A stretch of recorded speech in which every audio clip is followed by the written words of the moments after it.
Hey everybody, welcome back to the Carryandcut YouTube channel. If you're new here, I really do appreciate you stopping by and watching. Don't forget to like, subscribe, also leave a comment down below. It really does help with the channel, and I love being able to interact with everybody. And yeah, it helps push the content out to everybody else. So if you guys would, make sure you go check out our Instagram at Carryandcut. If you want to support the channel, go to our Patreon at Carryandcut. Really do appreciate all the support. All the proceeds go directly back into the channel to buy new knives and new equipment to hopefully make the quality and the content better for you guys. So today we got the tools out. We're going to be doing a disassembly and maintenance video on this Kansept Loki. If you guys missed the full review, make sure you go check out my previous video that we did of this thing. It's a pretty cool little deep dive into what makes this knife work and what's all the the specs and what's happening with it. So this should be a pretty simple knife to take apart here. I'm hoping this is going to be a titanium frame lock, so there really isn't a whole lot going on to it. So why don't we just go ahead and get started there. Let's go with the show side. We got T8 for the pivot. T9 fits really well. This is a non-captive pivot, at least it seems like. It definitely is not captive. So we're going to have to go ahead and throw the T8 in our other one, which that's not a deal breaker, but it is kind of crazy that people are still using these non-captive pivots nowadays. So if you have two drivers, it's not a big deal whatsoever. So our pivot screw is going to be going in through the show side. Yeah, and just like that, we got that one taken apart. Okay, and let's go ahead and take out the T6 here at the back for our back spacer. Really do like this design though. Minimal hardware makes a big difference for me. All right, put that off to the side for now, and this thing should come apart just like so. And this thing is pretty dirty. Look at those bearings. I know we did the leaf jumper of his, and it was definitely pretty cruddy. Yeah, we got some buildup going on the pivot, that is for sure. We got internal stop pins. Always like to see that. We got our titanium or stainless steel over travel stop right there. See if we can push our pivot right back out of there. Yep, no D shape, no captive, nothing. Kind of hate to see that. I don't understand why companies are still doing that nowadays. I don't exactly know when this knife was made, but it's one of those things I just feel like, why not make it a little bit easier for everybody to take apart. So we definitely got some crud. I feel like this might have been bronze. At least the ones I seen on the website, they were bronzed anodized from the factory. And you can really, not from the factory, but at least on their website, there was everything had like a bronze anode going on. Whoa, watch out for those. That could have been bad. So those just actually, what holds this in place right there? Just that screw comes through from the other side. That is pretty interesting right there. Little design option. So that's going to be our pocket clip is going to be held in right back here with the T6 coming right through that backside, and the back spacer is held in just, I guess it's the same way from the other side right there. So real short screws and a threaded piece right there on the back spacer. So that's pretty cool. Let's see if I can get a hold of a Q-tip right here. Kind of shorted myself on one of those, and we got one. Yes, we do. Okay. So here we go. Let's go ahead and start cleaning this thing up. We got a lot of gunk to get rid of. Go ahead and get the alcohol going here. So I think this knife definitely was bronzed, but I don't know how he ended up getting the anode off there. That's kind of crazy. It seems like he's using some serious grease to lube this thing up. It's kind of got some gunk buildup right here in the actual pivot itself. Definitely got some gunk going. So Nick, really do like to see that you're using your nice knives. That is for sure. Get that dude cleaned up as best we can.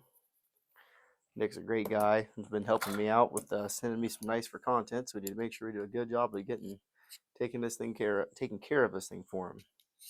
See if we can get rid of those little big chunks of something right there. Clean the gunk out of our pivot. All right. Okay, that looks a whole entire lot better right there. We can scrub dub that a little bit, get some of that excess off there. How about the front side? Work that one in too.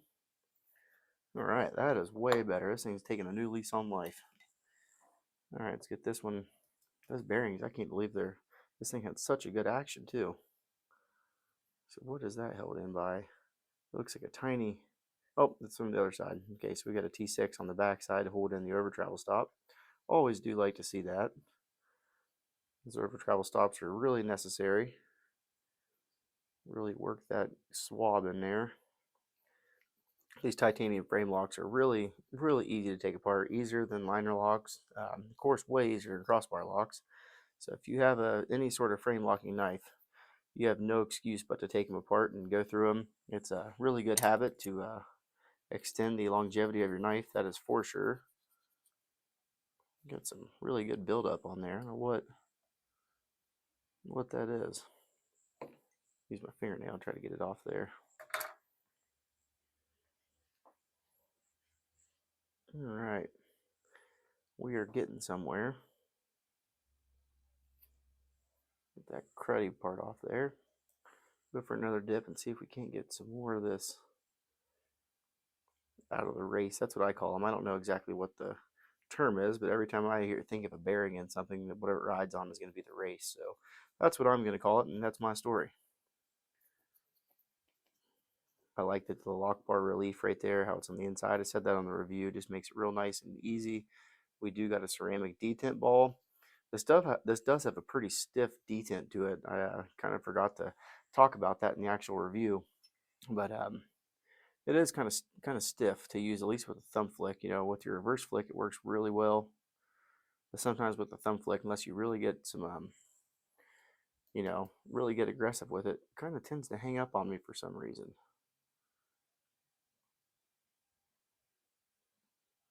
All right, that is one dirty Q-tip. Holy cow! He works it. Either this thing took some. I mean, I guess I did sharpen it, and I could have collected some metal shavings in there. I sharpened it with the actual scales on, so that could have hindered it in some sense, but it definitely didn't hurt the performance of it or the action at all. All right, so there's that part. So we got yeah, we can go ahead and install these dudes back into the backspacer. I'm kind of curious to why those are even there. I think it really doesn't need any more structural support in there. I mean, maybe it just holds it from, keeps it from going side to side lateral play. Maybe, I'm guessing that's what it's going to be for. See if we can move our blade over and try to do a little bit of work on these bearings right here. They are a little crudded up, that is for sure.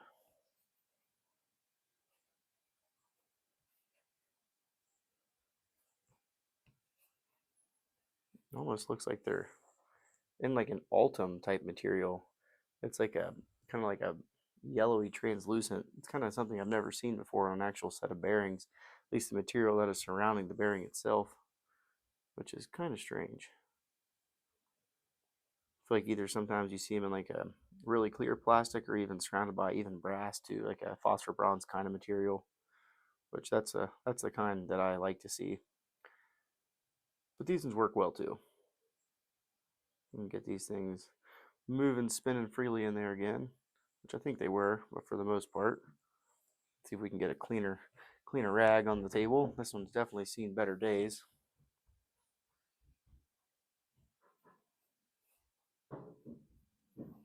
All right, so there's one bearing, pretty well cleaned up. Get these balls moving again. It feels like they're all working pretty good now. These internal stop pins, they have some serious crud on them. We'll go ahead and clean those dudes off too. There's one. And here's the other one. So we're not going to take that lock bar, yeah, whatever you want to call the thing. The stop bar over travel stop, which it's really not an over travel. Well, I guess it is an over travel stop. It has that little tab over there to the ear, but it's always nice to see that. So your titanium is not wearing when it's coming in contact with the actual blade itself. All right, so let's throw our one bearing set in there. And let's go ahead and throw some KPL. This is what I like to use, knife pivot lube. It is linked down in the description below. All these tools that I'm using are linked down in the description. They are affordable and pretty high quality, at least I think so. So if it's something you're interested in, make sure you go check those out. The links below does help the channel when you use those links. All right. So there's that one. We can go ahead and throw our internal stop pins in. These were the same size and same length, so we don't have to worry about anything like that. Same diameter too. Well, actually, they're not the same diameter, but they are the same length. So you can't get them in the wrong hole, which is always good to see. Let's throw our blade back in. You can see the lockup we get right there. We're getting a substantial amount, almost 50% lockup on that lock face right there, which is good to see. Always is nice to have a really stout lockup. All right, let's throw some more KPL on this side. Okay. Throw our washer or our bearing down. We'll throw a tiny bit more on, put just a little bit on our detent ball right there. All right, and this thing is going to start going back together, just like so. Make sure everything lines up quite right, snaps into place. Let's throw our T6 back in here at the butt of the knife, if I can get a hold of it. I really do like that idea with the thumb stuff or the pocket clip though. Really nice, clean design overall. All right, we're going to go ahead and get the Locktite out. Throw just a dab of Locktite. This is the glue stick variety that I tend to use. It just seems like it does a really good job and is way less messy than some of the other stuff that you can buy out there on the market. And let's go ahead and thread this thing right on in here. See if we have to use our T8 on the back side or not, which I don't think we should have to. Blade centering is right on the money. Check the action. Falls shut really nice. Let's go ahead and clean that blade up. I think I got a little bit of KPL on it. Knife pivot lube. Let's go ahead and close that thing up. Put the cap on our Locktite and run this action a couple more times. Really get that lube worked in there to the pivot real nice. So you just have a really strong detent on it. All right, and that is how you disassemble and maintain your Kansept Loki. Hopefully you guys might have learned something from this one. It was definitely an easy knife to take apart, assemble again. So if you have any questions, please feel free to leave it down in the comment section below, and I really do appreciate you guys watching. Don't forget to like, subscribe, and I'm also going to go ahead and hopefully you guys are still watching at the end of this video. Some of you are.